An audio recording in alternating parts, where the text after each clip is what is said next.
Hello Nuria, my name is Juan Efraín Pacheco and I am your student in your class Methods of Teaching English Systems.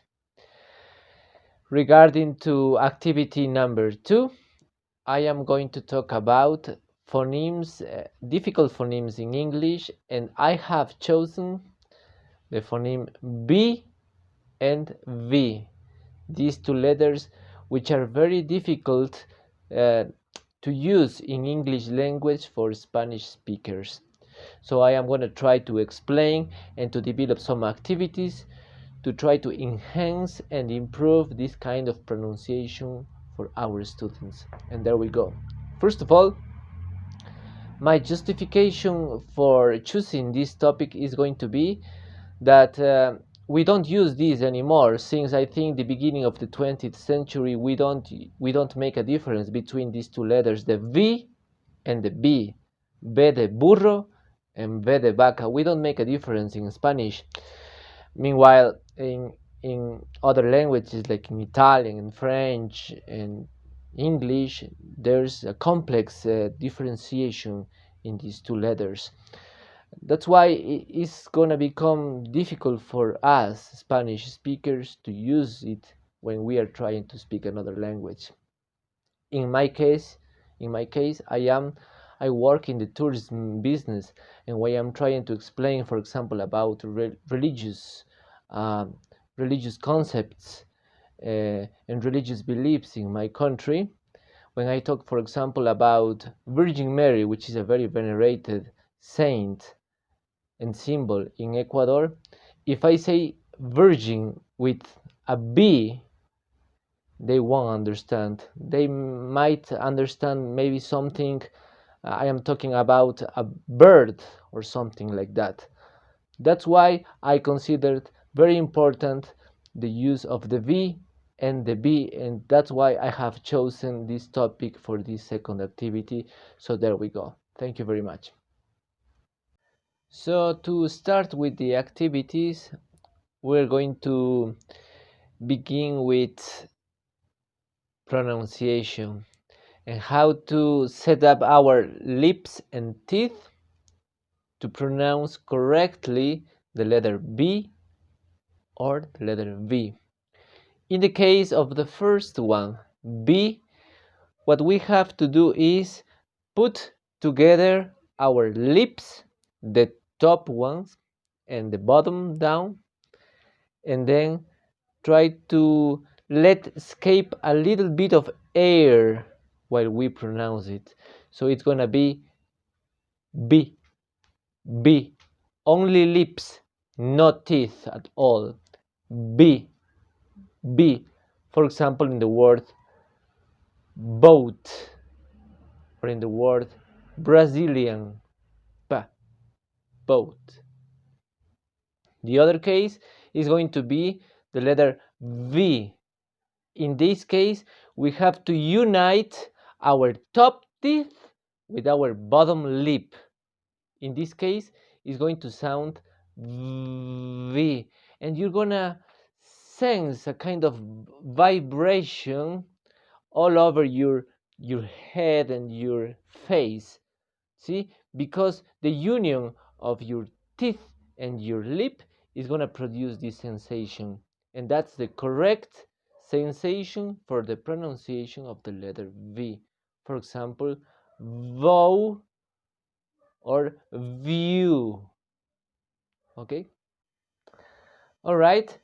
So one of the first activities we're going to do for the students to improve their differentiation about the letter B or V is going to be when the teacher is going to pronounce these letters and the students have to differentiate, or either is a B or it a V.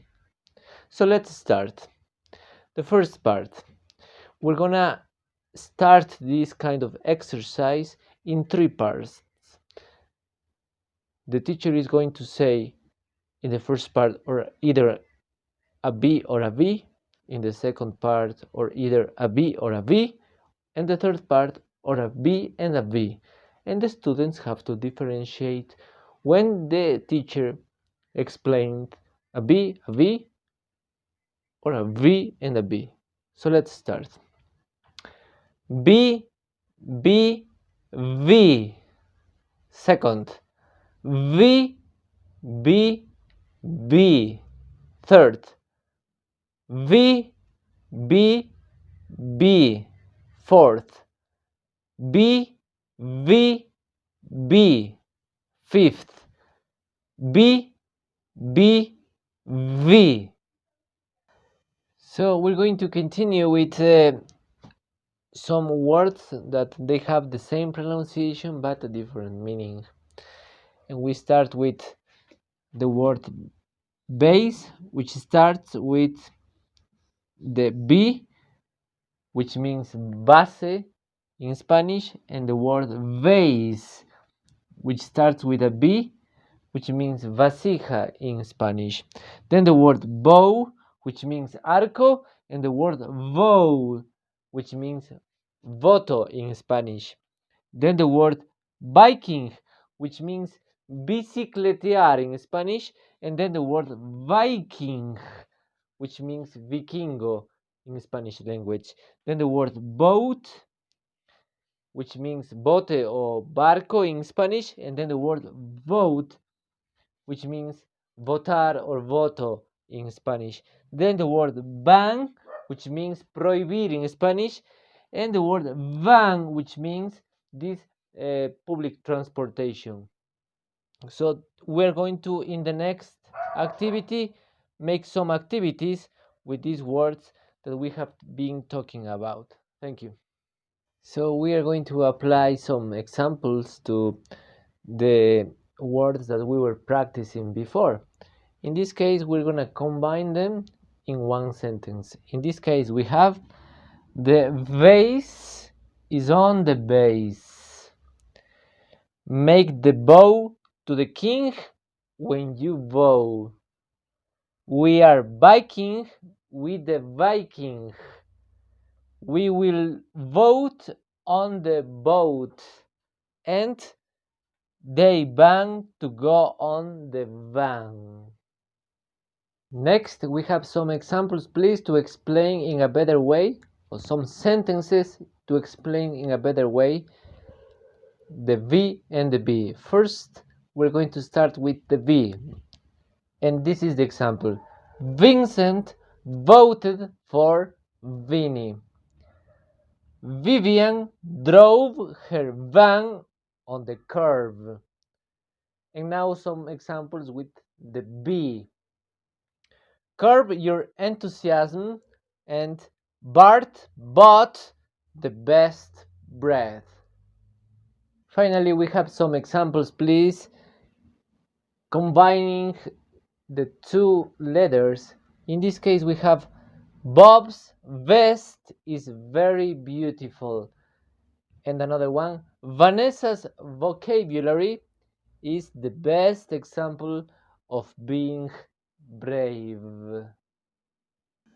So my main objective of this lesson will be that my students will make a differentiation and they will be able to use the B and the V in a better way to make better sentences and paragraphs and better conversations so they can express in a better way.